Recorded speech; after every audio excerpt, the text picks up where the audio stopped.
Hello, I am trying something new today.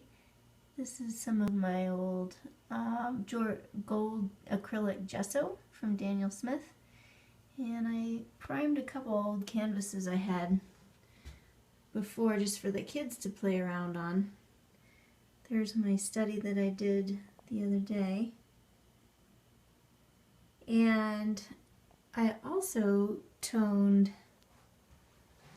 this canvas with that same acrylic gesso, and it occurred to me I could play around a little bit with that gold background on that study that I did the other day and just see what happens.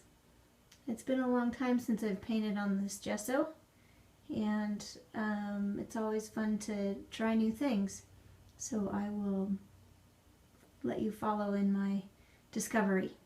Just a quick check-in to show you my process here.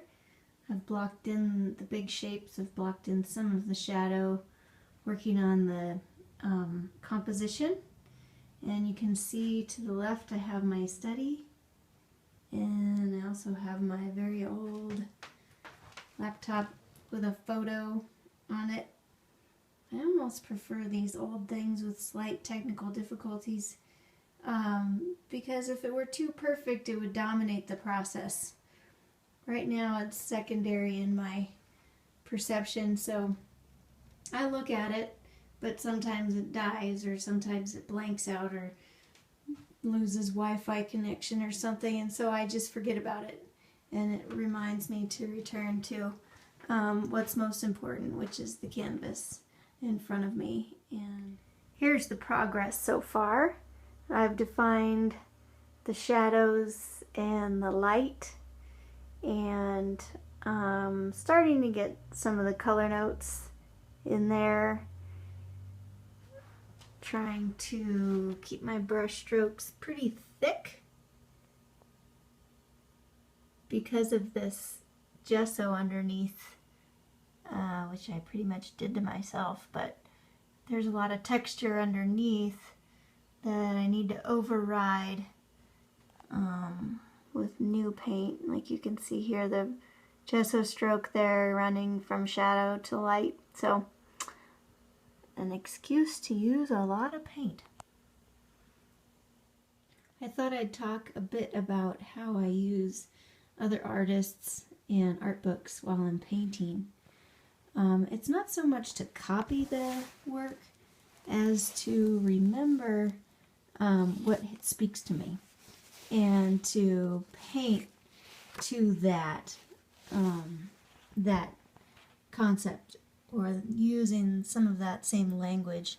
For instance, this piece here by Hibbard has that shadow in the background with these dark masses of trees, very similar to what I'm doing, and just remembering what is successful in that, in my opinion, about his painting, and how I can then use that same problem solving in mine. This is another piece of his that I looked at while I painted, just remembering how dark the value is of the water, and also the grays on top of the snow and that light being hitting the edge of the snow next to the river. Again, techniques, but also what does he do that really gets, it really speaks to me and how I want to paint. Of course, here's another favorite, Len Chmiel. We had the privilege of having Len at the Steamboat Art Museum this winter, and I really got to study his work. And of course, he's a master of water. And so, even though this is looking straight into the water, very different than my scene, I'm still using his language as a teaching tool for me, keeping these brush strokes under the water, kind of mixing the shapes a little bit, softening those shapes of the rocks, and also how is he bringing in the sky reflection on top of the water. Just in a few places you get that blue, just to remember that this is water, it has reflection on it. Okay, here's my finished piece. I'm still looking for a title.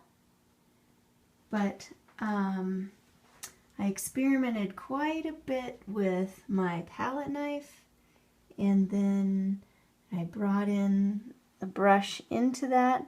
I had never used the palette knife that much, and at one point my painting was all palette knife, which I'm not crazy about. To me, it's just a little bit of a wall for the viewer. I like seeing the brush strokes.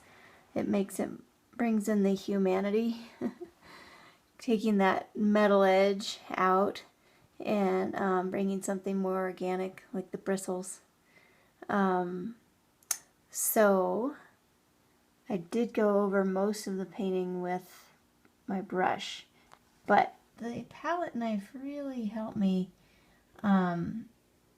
have some of those lost and found edges in the water, and also create some of that smooth surface of the water, but then at the same time bringing some brush strokes in.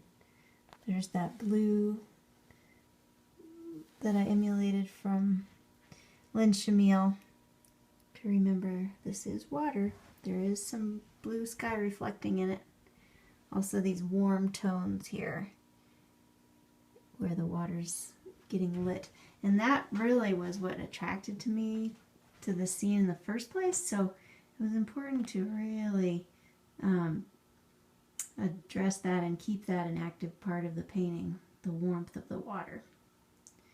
So I hope you've enjoyed following my process. Oh, one more thing. I was going to tell you how I changed it. I'm sure you noticed from the beginning that it's quite different.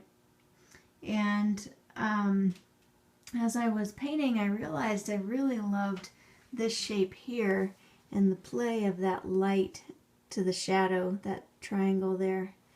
And so I wanted that to be a more dominant part of my painting. So I shifted the whole thing over and let the water just go off the page instead of keeping it on like I had at the beginning. So look for a more professional picture of this painting on my website, but this is it. Thanks again for watching.